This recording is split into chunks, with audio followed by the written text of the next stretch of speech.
The year was 1950, the sun was falling sharply on the Huasteca Potosina, and in the heart of Ciudad Valles there was an unusual bustle. It wasn't a fair day or a visit from any politician, no sir, that was something else. There was talk in the shops, in the courtyards, in the cafes of a rumor that sounded more and more true than if it came, that was already confirmed. That Pedro Infante, the very idol of Mexico, would set foot on whale lands, and Antonio Badú, his soulmate, would not come alone with him. But the most incredible thing was not their arrival, but the reason. They say that in the soul of the towns there are days that are not forgotten, and that day, one of those was brewing. Later we will know what made Pedro Infante come down from the musical sky directly to a humble square in San Luis Potosí. And what happened that night, no one ever forgot. It started weeks earlier, when a group of teachers, parents and local authorities, led by a man with a firm voice and a tender heart, Don Antero G. Gonzalez, formed a committee to build a school. But funds were scarce, very scarce. Education was urgent and children, too many. That's when someone, perhaps jokingly, proposed, "What if we ask Pedro Infante for help?" The idea sparked laughter, followed by the suggestion to have Jorge Negrete send us the desks. Yet this whimsical notion took root in one old musician who had once played with a mariachi in the north. He claimed to have met Badú. Through letters, telegrams, and sheer determination, the message found its way and the seemingly impossible was achieved. Pedro Infante not only responded, he accepted, and without charging a single cent. Can you imagine the idol of idols singing in your square for free just to help build one? The city transformed from Tamuín to El Naranjo. People spread the word, by word of mouth. The children jumped with excitement, the women ironed their best dresses, the men polished their hats, entire families arrived from the rancheries on foot, on donkeys, in borrowed trucks. The expectation was so great, that it was said that the mayor slept with his shoes on in case he had to go out to organize something else. And the day came. From early on, the main esplanade was adorned with chopped paper, bougainvillea flowers and handmade garlands. A modest temple with planks brought from the mill served as a stage. And as the train whistled in the distance, silence fell over the city. Pedro and Badú arrived, greeting Pedro from the locomotive, with his eternal smile, his beige raincoat, and that sparkle in his eyes that seemed to say, "Here I am." "Good people," Badú, elegant, greeting with hat in hand, the crowd exploded. "Pedro, we love you Pedro," applause, crying, and a girl who screamed, "Mom, it's really not a dream." Badú was the first to take the stage. He sang with his soul, thrilled to see an entire town gathered for the noblest cause, education. Then there was total silence. Pedro Infante raised his voice, and it is said he was not heard with ears, but with the heart. He sang Amorcito Corazón, cup after cup, letter to Euphemia, and between songs he made jokes, winks, and even got off stage to hug a grandmother who couldn't stop crying. Then came one of the most anticipated moments, the contest to decide who would be the lucky one to receive a kiss from Pedro Infante. It was organized with scraps of paper in a basket. The number was 27, a young girl with long braids. She was trembling as she went up. Pedro took her hand, sang in her ear, and kissed her cheek. The cry of the people was such that the birds flew out of the bell tower. And what would you have done if you were the one chosen to kiss Pedro Infante? At the end of the night he passed the basket for cooperation.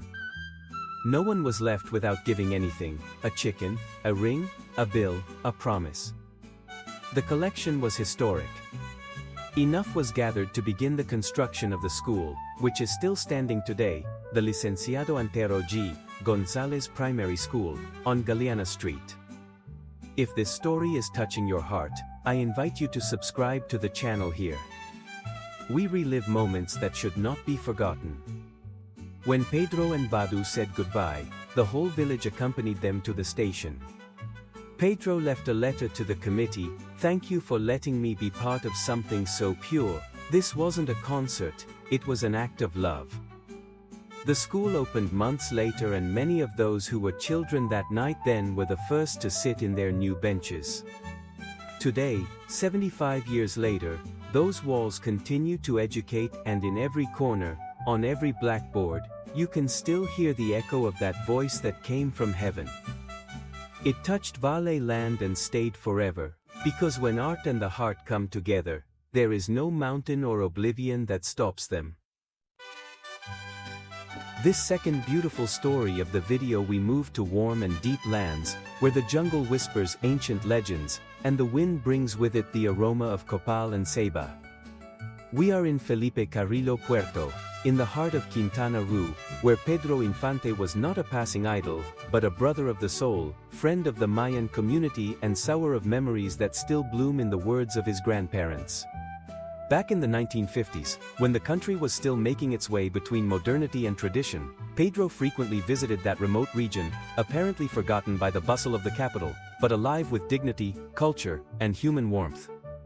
It wasn't your typical visit from a famous artist who comes, sings and leaves. No, Peter was coming. How does the rain come? Good, no noise, but with blessing.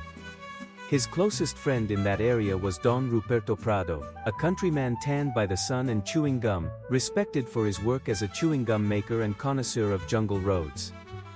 He met Ruperto on one of his first visits to the peninsula, when Pedro was looking to buy land to plant and rest.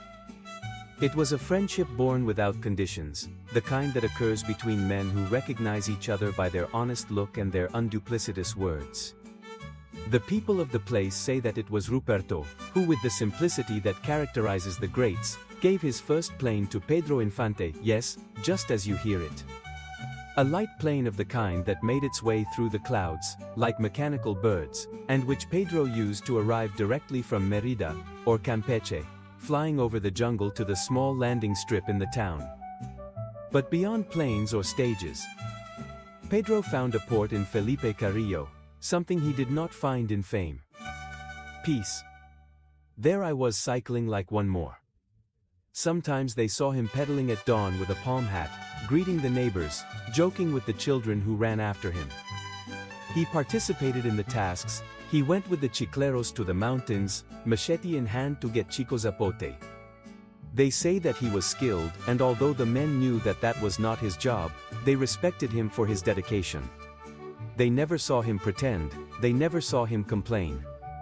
The women of the town adored him, not so much because he was a gallant man, but because he was kind, a gentleman, and never refused to sing a song in the square, or at the evenings of the neighborhoods. More than once, they say, he helped with the dress of a quinceañera, or paid for the medicines for some sick person. The children would hang on his arm, and he would lift them up, make them laugh, whistle tunes to him, that they would later sing at school. And there was no shortage of those who will wonder what such a famous film man was doing in such a humble place.